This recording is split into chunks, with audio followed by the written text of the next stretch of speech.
Jenna and Mark had finally achieved their dream, a quaint, two-story house in a quiet suburban neighborhood. The home was everything they had ever wanted, with its white picket fence, a sprawling backyard, and plenty of space to start the family they'd always planned. The excitement of this new chapter in their lives was palpable as they moved in, eager to settle into what seemed like the perfect home. But almost immediately something felt wrong. It began subtly with small, easily dismissible anomalies. On their first night, Jenna was certain that the basement door had been on the left side of the hallway, yet the next day it was on the right. She chalked it up to the confusion of moving, the unfamiliarity of a new place. However, that sense of unease lingered. As they continued unpacking, Mark started noticing discrepancies of his own. The kitchen pantry, which he distinctly remembered being beside the refrigerator, had somehow shifted to the far end of the kitchen overnight. He tried to convince himself that he must have remembered incorrectly, but doubt gnawed at the edges of his mind. Over the next few days, these small changes grew harder to ignore.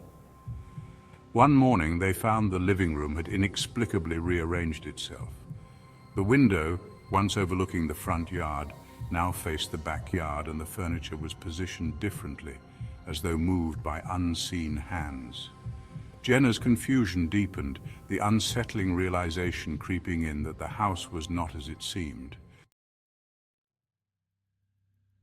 As time passed, the changes became even more alarming. The staircase leading to the second floor began shifting from one side of the hallway to the other. Sometimes it would vanish entirely, leaving only a blank wall in its place, stranding Jenna or Mark upstairs, unable to descend until the stairs reappeared hours later.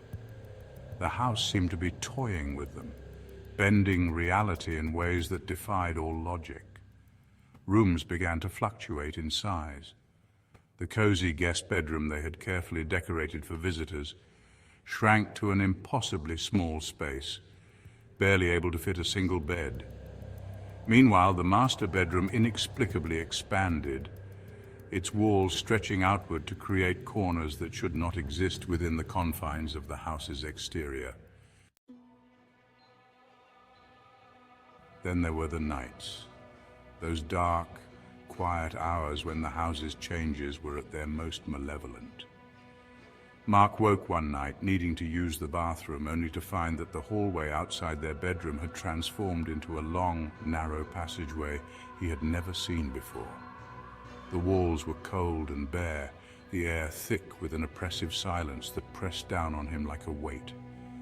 He retreated back into the bedroom, his heart pounding with dread. Each night the house would shift, reconfiguring itself into a new maze of hallways and rooms that made no sense, trapping Jenna and Mark in an ever-changing nightmare. The rooms began to play tricks on them, hallways that looped back on themselves, doors that led to rooms they had never seen, windows that opened to impossible landscapes.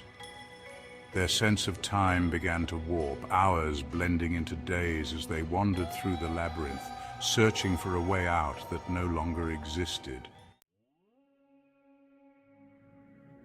The house had become a living, breathing entity, constantly shifting, always changing. It was as though it was alive, its walls pulsating with a malevolent force that thrived on their confusion and fear. Jenna and Mark no longer spoke to each other.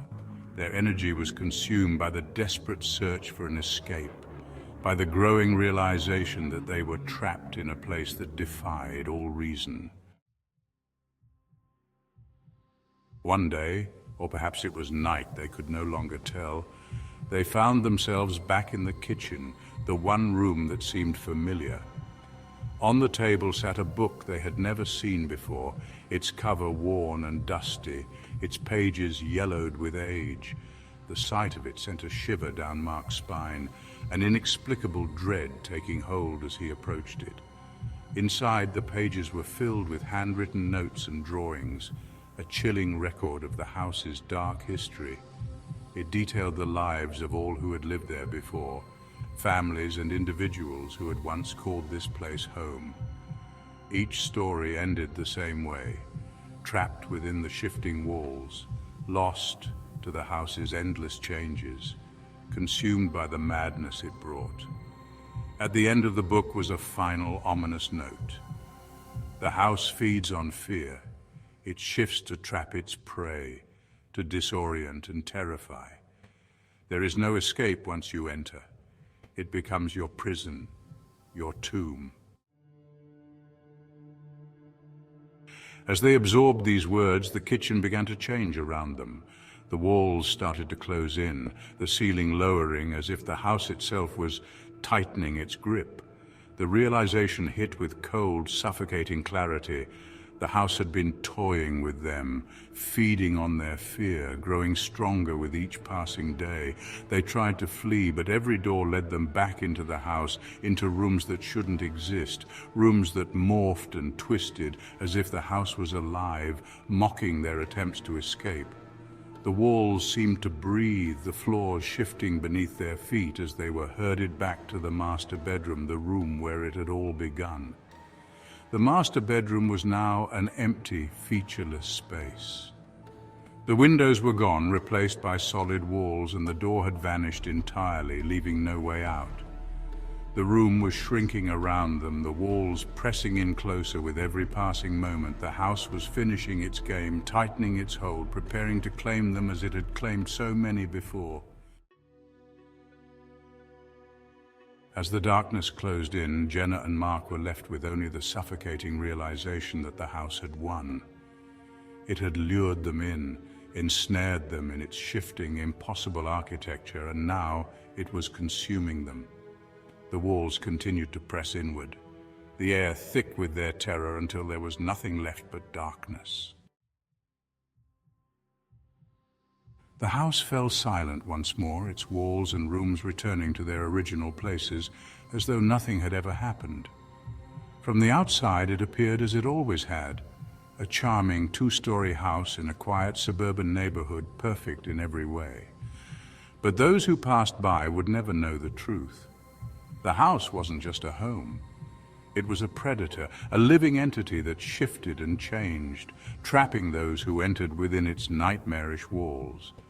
And it would continue to do so, waiting patiently for its next victims.